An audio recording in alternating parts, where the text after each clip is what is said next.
big station at the end of the line. Engines from the other railway sometimes pull their trains.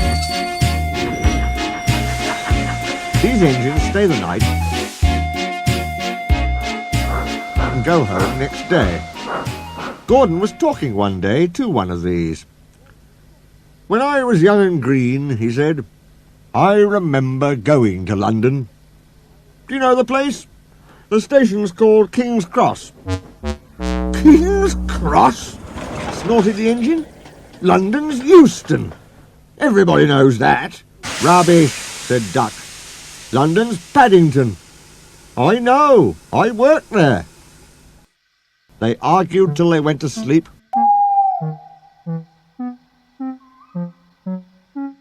They argued when they woke up. They were still arguing when the other engine went away. "Stupid thing," said Gordon crossly. "I've no patience." "Stupid yourself," said Duck. "London's Paddington. Paddington, do you hear?" "Stop arguing," James broke in. "You make me tired. You're both agreed about something anyway." "What's that?" "London's not Euston," laughed James. "Now shut up."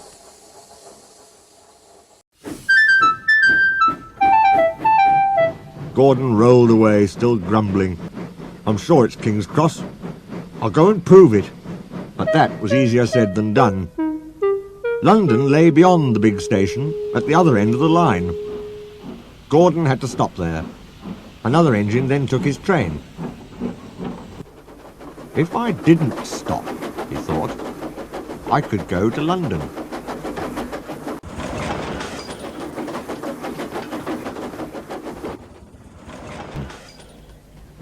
One day he ran right through the station. Another time he tried to start before the fireman could uncouple the coaches. He tried all sorts of tricks, but it was no good. His driver checked him every time. "Oh dear," he thought sadly, "I'll never get there."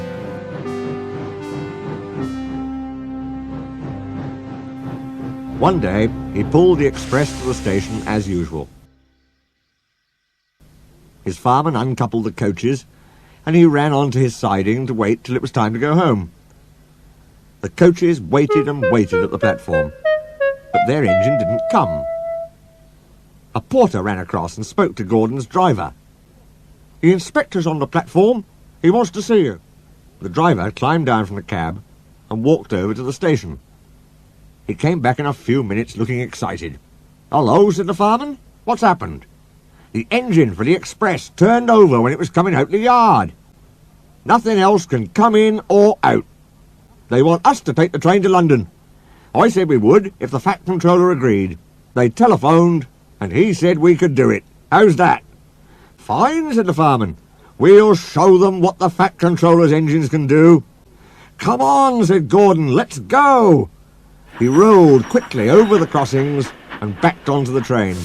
It was only a few minutes before the guard blew his whistle, but Gordon thought it was ages. "Come on! Come on!" he puffed to the coaches. "Come on, come on, come on, come on, come on, come on, come on! We're going to town, we're going to town," sang the coaches. Slowly at first, then faster and faster. "We're going to town, we're going to town, we're going to town, we're going to town." Gordon found that London was a long way away. "Never mind," he said. "I like a good long run to stretch my wheels."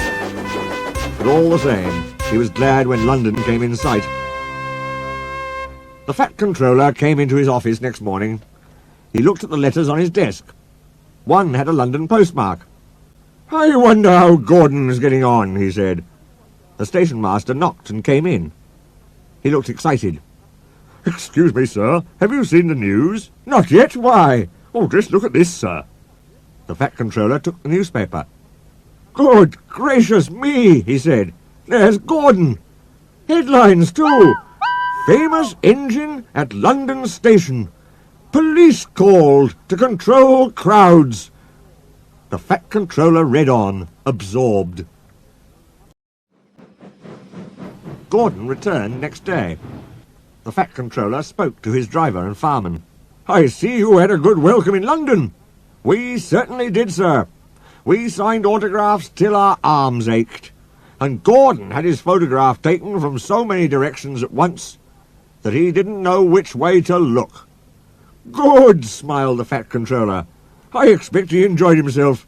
Didn't you, Gordon?" "No, sir, I didn't." "Why ever not?" "London's all wrong," answered Gordon sadly. "They've changed it. It isn't King's Cross any more. It's St. Pancras."